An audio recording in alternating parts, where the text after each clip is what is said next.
빛의 한 줄기 옆을 달린다면 무엇을 보게 될까? 시간이 멈추는 걸 보게 될까? 아니면 우주가 무너지는 걸 보게 될까? 알베르트 아인슈타인은 10대 시절 이 유치한 질문을 던졌다.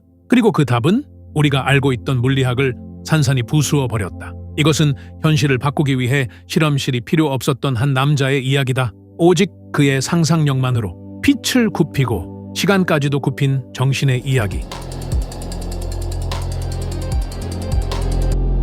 1895년 스위스 아라우 알베르트 아인슈타인은 이제 겨우 16살이다.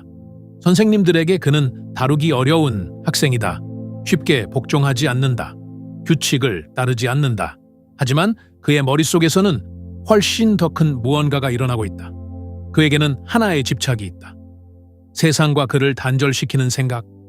그는 불가능을 상상한다. 만약 빛의 한 줄기 옆을 달릴 수 있다면, 초속 30만 킬로미터 같은 속도에 도달할 수 있다면 무엇을 보게 될까? 빛이 자신의 옆에서 멈춰 있는 것처럼 보일까? 마치 공간 속의 정지한 파동처럼? 그의 직감은 말한다. 그렇다. 하지만 당시의 물리학은 말한다. 아니다. 뉴턴의 법칙, 맥스웰의 방정식 모두 하나의 사실에 동의한다. 빛은 결코 멈추지 않는다. 결코 정지하지 않는다. 그리고 그때 균열이 생긴다. 16살의 알베르트는 깊이 불안한 사실을 깨닫는다. 만약 빛이 멈출 수 없다면 어딘가 잘못된 것이다. 물리학이 틀렸거나 아니면 우리가 시간을 이해하는 방식이 틀렸거나. 1902년부터 1905년까지 스위스 베른. 알베르트 아인슈타인은 더 이상 반항적인 10대가 아니다. 그는 그저 생계를 이어가기 위해 애쓰는 저임금의 가장이다. 그는 교수도 아니다. 연구실도 없다. 학문적인 직위조차 없다. 그는 단지 특허청의 3등급 기술 전문가일 뿐이다. 그의 일은 단조롭다. 발명 신청서를 검토한다. 그리고 이상하게도 그 대부분은 시계와 관련되어 있다.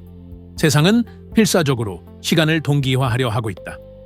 철도는 그것을 요구하고 도시들은 그것에 의존한다. 아인슈타인은 전기 신호를 통해 완벽한 동기화를 약속하는 기계 설계도를 들여다본다. 그리고 그 반복되는 일상 속 어딘가에서 어린 시절의 질문이 다시 떠오른다. 하지만 이번에는 위험한 생각이 태어난다. 동시란 과연 무엇을 의미하는가? 서로 다른 지점에 떨어지는 두 번개의 번쩍임을 상상해보라. 내가 가만히 서 있다면 그것들은 동시에 일어난 것처럼 보인다. 하지만 당신이 그중 하나를 향해 빠르게 움직이고 있다면 그것을 먼저 보게 될 것이다. 그리고 그 순간 모든 것이 바뀐다. 같은 순간은 모든 사람에게 같지 않다. 동시성은 존재하지 않는다. 그것은 환상이다. 만약 나의 지금이 당신의 지금과 다르다면 시간은 모두에게 동일하게 흐르지 않는다. 보편적인 시계는 존재하지 않는다. 시간은 늘어났다 줄어든다.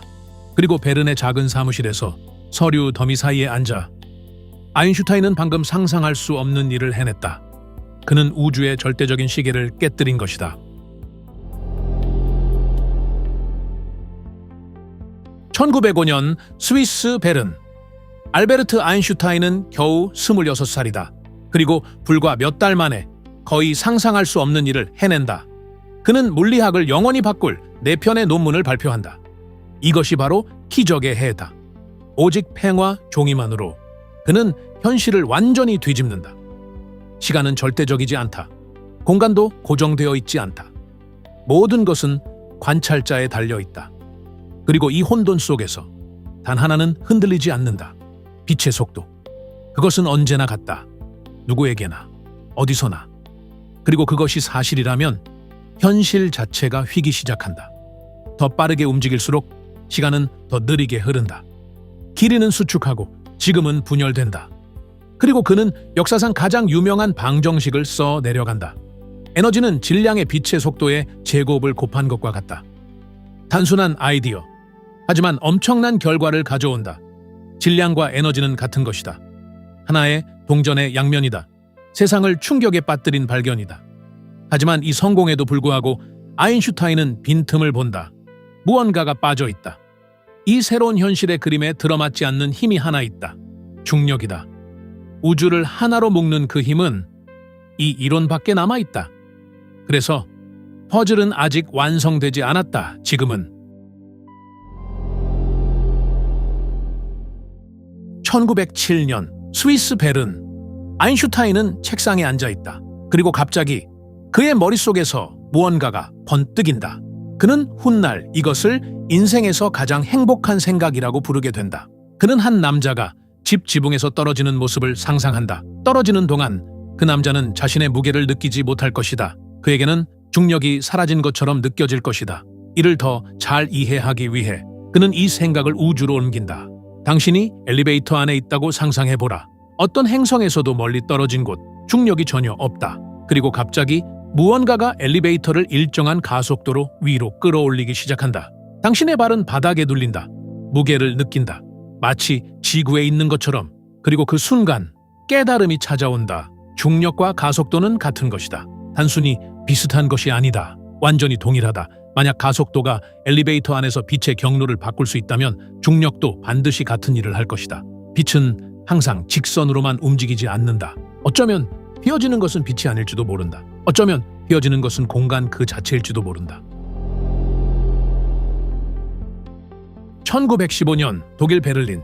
10년에 걸친 고된 노력과 수많은 계산 끝에 아인슈타인은 마침내 해답에 도달한다.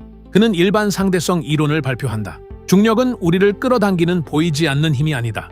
그것은 바로 시공간의 기하학이다. 우주를 팽팽하게 늘어난 천처럼 상상해보라. 혹은 트램펄린처럼 중앙에 무거운 볼링공을 올려놓으면 표면이 내려앉는다.